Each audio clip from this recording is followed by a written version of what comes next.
Entonces yo que ya, recibo preguntas así, todo el tiempo. Ahora en el barrio también. Yo les paro, dejo las papas en el suelo, voy a sacar una de tirar unas papas. Y le digo, ¿cómo dice que no? Yo, bien. No, un gobierno como este que usted apoyó, usted que ha planteado cosas que menos de todo. ¿Usted por quién votó en 1983? Dice, bueno, en ese momento, porque yo no estaba de acuerdo mucho, voté por el doctor Alfonsín. Y ahora en el 89, bueno,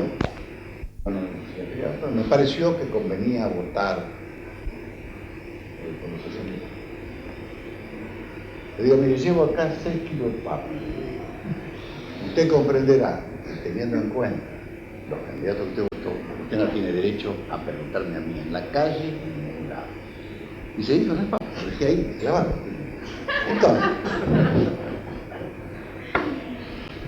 Entonces, ¿cómo es posible que una sociedad como la Argentina, esencialmente improductiva, que hubo una tentativa de productividad, yo diría hasta llevada con un esfuerzo en grado heroico por Perón cuando se estaba muriendo, que es cuando Perón apoya al ingeniero Ghiberti la ley de la renta del impuesto provincial del sur, que podía abrir el camino hacia elevar la producción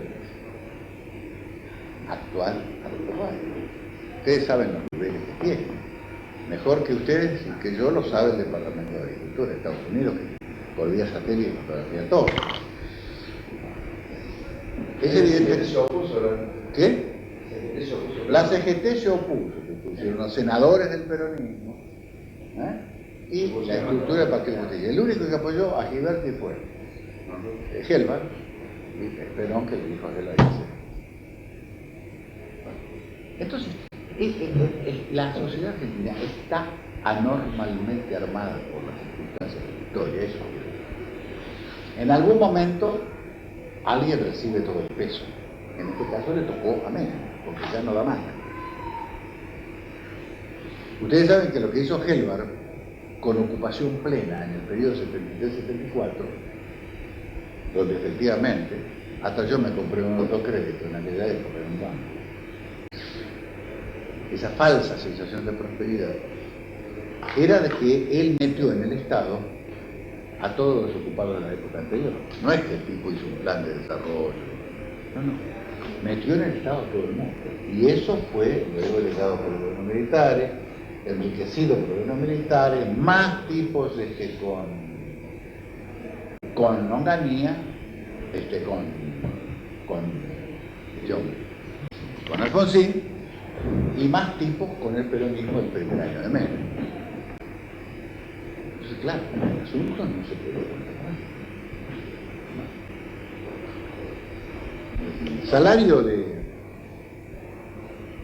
El salario mínimo de un obrero en México, un obrero industrial activo, es $100. El salario de un jubilado acá son $100. El salario de un obrero industrial en Lima son $17 por mes. No hablo del jubilado porque no hay jubilado. Ni hablo de Brasil, mejor no hablo de Brasil. Entonces,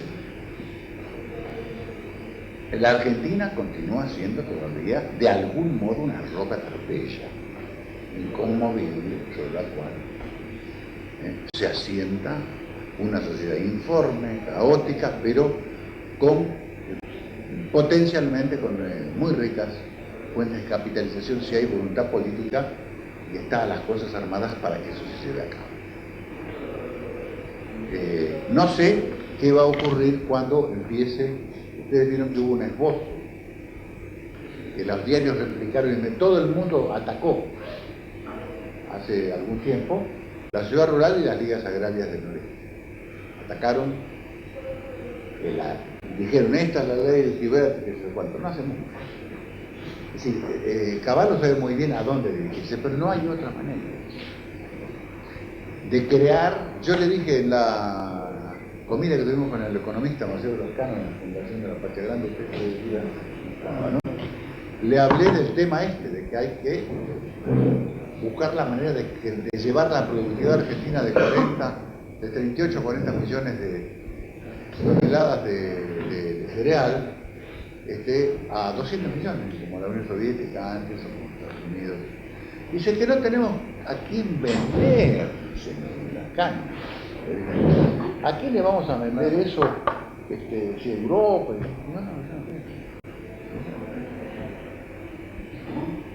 En América Latina tiene hambre. Entonces, claro, no ha pensado, está contra el Mercosur. ¿Es economista? Hicimos una comida con él. ¿Él está en contra? Él está en contra del Mercosur. Porque bueno, hace 3 viajes venía el otro día de Washington. Lo que pasa es que aún de origen nacionalista como es él, un hombre capaz, entonces el tipo individualmente se tiene que salvar. Entonces engancha asesorías y consultorías en Washington, varias veces por año, y poco a poco él va teniendo, no las ideas, pero sí los presupuestos y respuestas que el orden social vigente le ofrece. Digo, no, allá no, acá, América. Pero no hay dólares, no queremos dólares. Nosotros no queremos dólares. ¿Qué dólares pretendemos de Ecuador? Pero de Ecuador, si necesita trigo en ese mundo de selva, podemos pedir un poquito de petróleo. Petróleo, podemos pedir banana. Podemos hacer una política de frente, ¿no? Esto ya lo hicieron los fenicios, lo hizo Perón, y se hace en todo el mundo. Pero la necesidad de reestructurar básicamente el comercio exterior y la economía agropecuaria, que va de la mano con la necesidad de no financiar un solo peso a ningún industrial, burgués industrial argentino, que no pruebe que va a reinvertir y que va a procurar atenuar el desempleo. Es una política que de algún modo tendríamos que llamarla. Bueno, es una política capitalista estatal. Ahora, si alguien está usando el Estado para desarrollar sus puntos de vista e imponiendo a unos y a otros sus decisiones, es el mismo caballo, es el Estado. No es todo. ¿Qué puede desenvolverse a partir de esta política? Todo el mundo dice, clama por el crecimiento. El crecimiento. Yo también opino lo mismo. Hay que pasar de la finanza, del ajuste fiscal, a una política de desarrollo industrial. Lo que tenemos que discutir es qué tipo de desarrollo industrial queremos. Eso es un tema.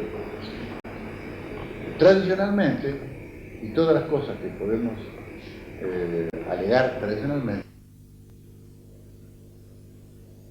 nosotros decíamos, no, hace falta hacer un lineamiento de los factores bancarios, extender líneas de crédito a la industria, que es lo que quiere, con bajo interés, y que empiece a desarrollar sus planes, y bueno, esa es la misión del Estado, discutir eso. Pero la experiencia del periodo de Perón, en algunas otras ocasiones posteriores, parecería llevarnos a la conclusión de que eso no es suficiente. De que la palabra iniciativa privada, de la que se habla tanto ahora, es una mala palabra. Vamos a ver qué pasa con algunas de las privatizaciones, sobre todo en materia de ferrocarriles. Este hombre ha dicho que no podemos gastar 50 millones de dólares mensuales al Estado en subvencionar los ferrocarriles. Y aquellos ferrocarriles que no se privaticen se van a salvar. Es muy probable que lo que en este momento esté pensando el gobierno es sobre todo son concesiones, no son ventas, ¿no? Del renglón cargas. Bueno, han aparecido empresas importantes como esta de Córdoba, General Dehesa, sí, la de Córdoba, la de Portabat, Pescarmá, hay una serie de Pérez Compán, de grandes grupos y holdings que han crecido en los últimos 20 o 30 años, que son realmente nacionales, son burgueses nacionales, que han crecido sobre todo con el dinero del Estado. Y que quieren hacerse cargo de eso. Eso no es en sí mismo malo, como el asunto de Somisa. Lo que sería malo es que Somisa fuera adquirida por alguno, por algún productor de acero norteamericano que la cerrase, puede comprarla, porque hay una superproducción de acero a escala mundial y hay un ajuste, como ustedes saben, de la industria del acero en Estados Unidos. Están cerrando famosa central del acero de Pittsburgh, dicen que es un cementerio, que es algo a la manera norteamericana, dramático.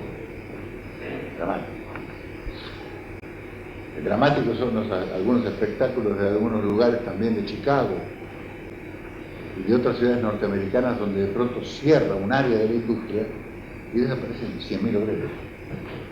Obreros, gerentes, técnicos, cosas terribles, propias del capitalismo que no logra encontrar su punto de equilibrio, el gran capitalismo. Lo prueba el espectáculo dantesco de Los Ángeles. Y la noche de pánico dicen que se vio en Nueva York. Entonces, que Somisa cierre no es de interés nacional. Pero que Somisa sea comprada por una empresa privada nacional o extranjera no es una cuestión para el interés nacional. Porque el acero ya está, no había acero. Si no lo hacía el Estado, el ejército no jamás hubiera hecho. Ahora, si el acero se produce, tenemos que considerar, por supuesto, la política económica y social, no necesariamente vinculada entre sí, porque la política social puede y debe actuar, o les quiere hacer el sacrificio fiscal, más allá de la situación económica. Es decir, nosotros no podemos abandonar a su suerte a miles o millones de carenciados o desamparados sobre la base de que no hay dinero en caja. Eso es otro tema. Por eso mismo yo voy a llevar al Congreso del Partido varias proposiciones relativas a cómo puede encararse una política de industrialización en las condiciones dictadas por la experiencia histórica de nuestro país y de qué manera puede o debería generalizarse los ya conocidos microemprendimientos, de modo tal que pueda pensarse nuevamente en un régimen de pequeña empresa cooperativizada, donde el dinero evidentemente debe entregarse a trabajadores y técnicos sin ninguna posibilidad de especulación financiera o de distracción de fondos, como se da a veces aún en los casos más escandalosos que me ha contado hoy una compañera, hay fondos para comedores de la comunidad, comedores comunitarios que se desvían a otro lado, se los guardan los dirigentes políticos de la comunidad, ¿no? Se asumen por entero se quedan con todos los kilos de arroz y la lata de acero. Este tipo de cosas requiere, por supuesto, una participación, una intervención popular de control. Pero en el proceso de expansión de la industria no podría, en modo alguno, admitirse nuevamente que los fondos deriven, los fondos del Estado, bajo la forma de créditos bancarios, deriven hacia afuera del país o hacia una inversión no productiva de los beneficiarios de esos créditos. Me parece que deberíamos prepararnos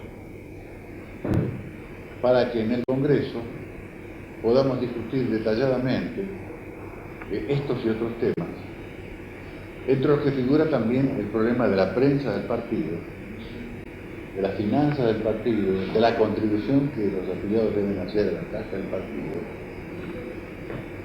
de la necesidad de llevar a la práctica decisiones ya adoptadas pero por la Junta Nacional, pero que deberían ser ratificadas por el Congreso, en el sentido de crear planes concretos para organizar las estaciones de radio en todo el país y para la adquisición, en un plano mucho más modesto, la adquisición en todas las juntas que tenemos en el país de aparatos de fax para reducir drásticamente los gastos de teléfono, ya que está, tengo entendido, en marcha un nuevo proyecto de ley de partidos políticos que no sería difícil que elimine por completo el régimen de franquicia. Todo. En consecuencia, Todo. En consecuencia, el aparato de fax va a permitir una comunicación instantánea y de muy bajo costo de todas las partes que integran el mundo. Yo quería también informarles, ya he conversado con el compañero secretario general, que estoy trabajando en unas tesis que imprimiríamos la semana que viene, como bases de discusión en el Congreso de un esfuerzo para comprender la sociedad argentina tal cual es. En este momento, y a 30 o 40 años de la contrarrevolución del 55, no es esta sociedad aquella que vio caer a Perón. Y en consecuencia, tenemos que descubrir los nuevos roles de las mujeres, de los jóvenes, el papel de la ideología. En este momento ha sido, por así decir, sustituido, la ideología nacional ha sido sustituida por las tradiciones, por Calabró y por Neustadt. Entonces todo eso debemos proceder a examinarlo, lo mismo que las ideas económicas en América Latina y en la Argentina deben ser sujetas a la necesaria revisión, porque si ustedes comparan, cosa que yo voy a hacer en esas tesis, la relación entre aristocracia terrateniente inglesa y burguesía industrial inglesa en el siglo pasado, veremos que acá no se ha hecho lo que se hizo sin tragedia y sin revolución en Inglaterra, en el año 1840-42. El Ministerio Pitt aprueba la ley de cereales, que había ocasionado una gran dificultad. Y se aplica la política de la ley de cereales. La ley de cereales consistía en así: que la aristocracia terrateniente en su campo producía cereales con una mano de obra sumamente explotada, que consumía la población inglesa, en particular para el pan, los obreros. Esos cereales eran caros, pero daban de vivir muy bien y les permitía cazar, tener halcones, temucas, todas esas cosas, a los tipos de la nobleza americana.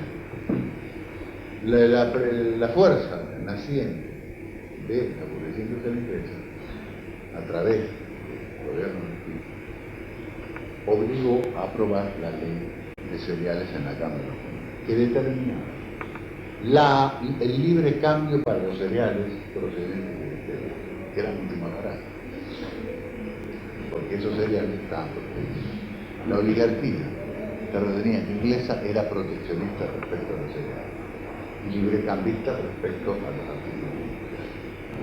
La burguesía en 1842, al votar la ley de cereales, impuso el libre cambio para los cereales procedentes del exterior y el proteccionismo respecto a la industria.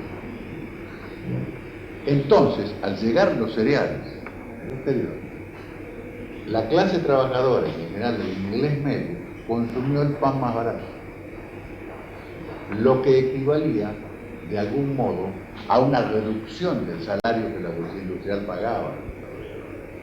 Mejoraba el salario, en todo caso, y disminuía el ingreso de la aristocracia. Aquí no se ha hecho eso. Porque si aquí existiese una política de revolución, de reforma agraria, obligando a producir a todo el país, a los niveles o estándares que conviene a la tecnología moderna, evidentemente bajaría toda la fabulosa cantidad de producción, bajaría de precio los alimentos, y eso equivaldría a una mejora general de los salarios. Pero la burguesía nuestra está tan débil, está tan corrompida, tan no gobierna la Argentina, que no es capaz de imponer, digamos así, una nueva ley de cereales. Porque fíjense que la expansión de la producción sería beneficiosa esencialmente para la burguesía nacional.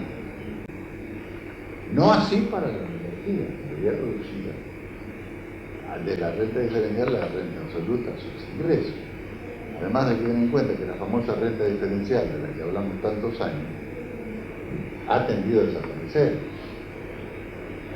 porque la ventaja comparativa que tenía la agricultura y la ganadería argentina se derivaban de la posición especial que ocupaba en el Río de la Plata la pampa húmeda, el hecho de que estuviera cerca de los puertos de exportación, de que tuviera un buen régimen de lluvia, de una gran fertilidad, que todo era más barato y sigue siendo relativamente más barato, o al menos que en el oeste norteamericano. Pero la formidable inyección de tecnología que introdujo el capitalismo agrario en Europa hizo desaparecer la renta de producción. No hay.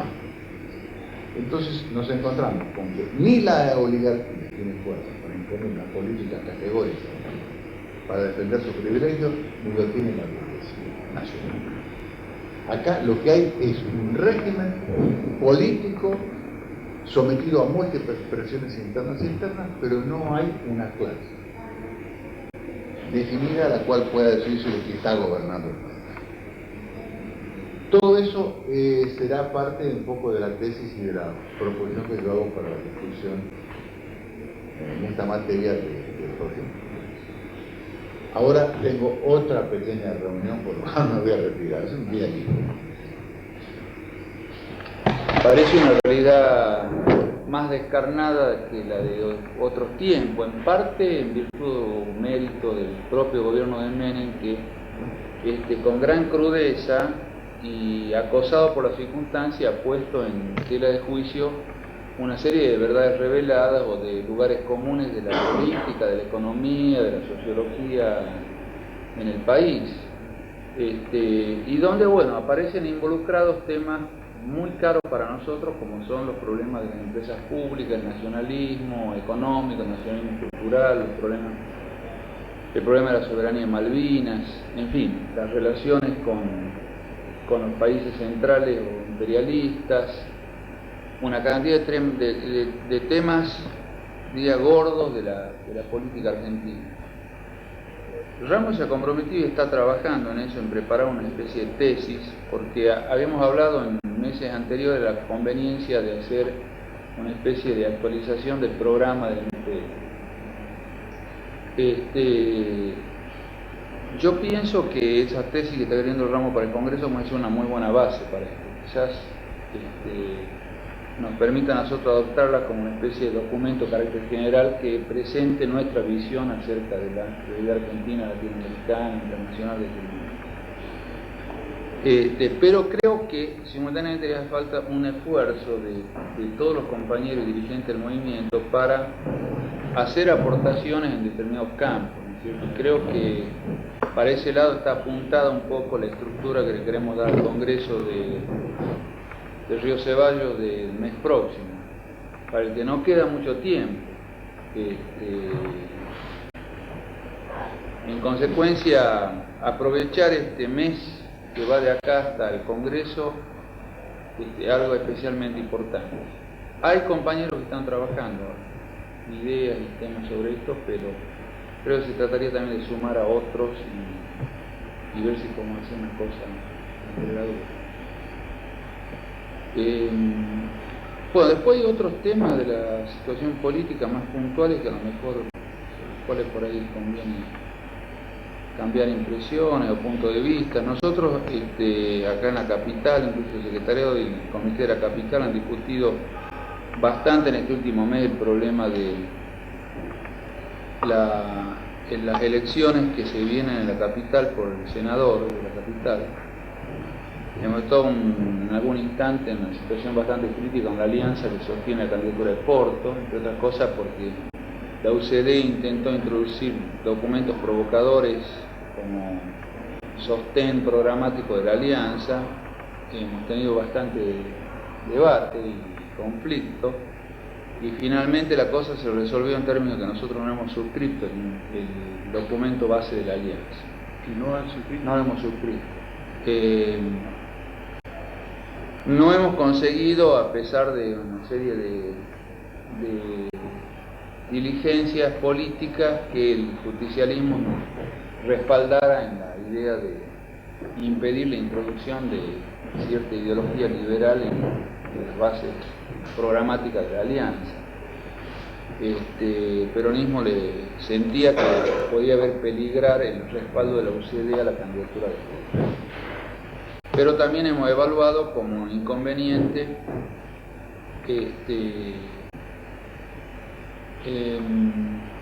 romper finalmente con la alianza y respaldar la candidatura de Porto de afuera, porque de alguna manera entendíamos que también podía generar una situación de conflicto, más que una situación de conflicto, diría de que lo que se juega en la elección es quienes apoyan de alguna manera a Menem o a su candidato, y quienes están dispuestos a enfrentarlo en distintas variantes y versiones políticas como las que ustedes conocen y han visto a través de la prensa. Pero lo cierto es que para el movimiento en este momento ese espacio político no es fácilmente aprovechable, utilizable en el terreno de la campaña electoral. Así como entiendo que se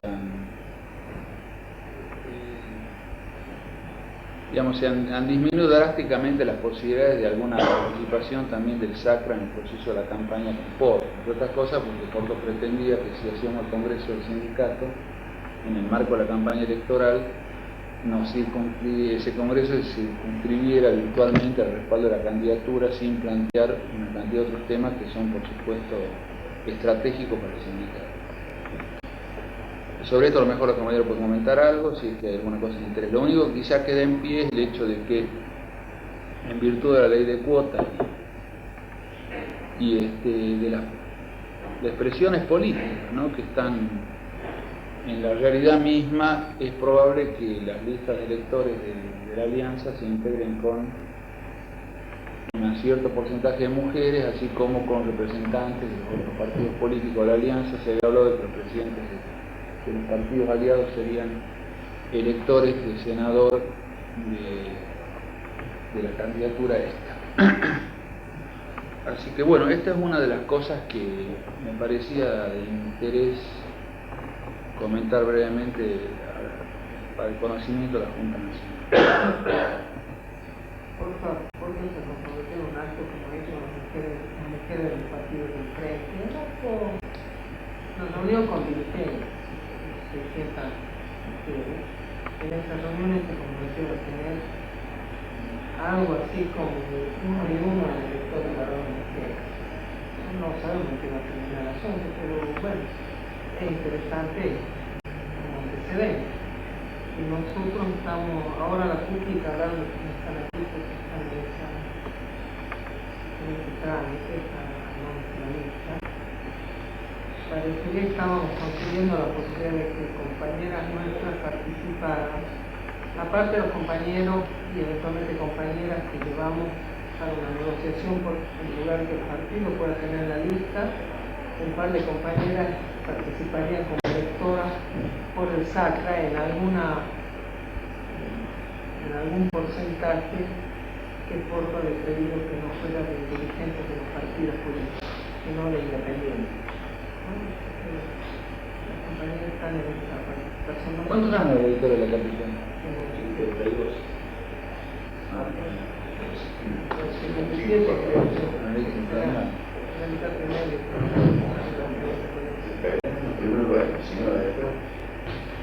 Y no, bueno, los 20 vamos a ver. adelantar el Congreso. Porto tenía interés en que se tomara un Congreso. Pero, bueno, nosotros no tenemos tanta fuerza tampoco en la capital, pero lo que nosotros estábamos proponiendo era la posibilidad de adelantar nuestro Congreso Nacional. Y valía la pena juntar el tema de la campaña por las elecciones de Menem con esto, hacer fuerza por las dos cosas. Pero bueno, Porto quería tomar distancia de eso y para nosotros apoyar a Porto, pero nosotros queremos tomar distancia de él, así que quedamos trabajar para nuestro Congreso de septiembre, sumando a las actividades comunes.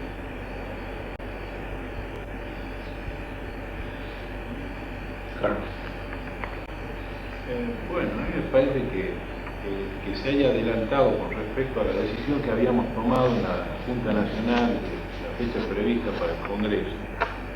Me parece muy bueno porque hace falta realmente que nosotros discutamos y elaboremos le demos contenido teórico a esta nueva realidad nacional. Y yo creo que en esa lucha, lo que ha dicho Pablo sobre el debate que se ha suscitado dentro del frente que apoya la candidatura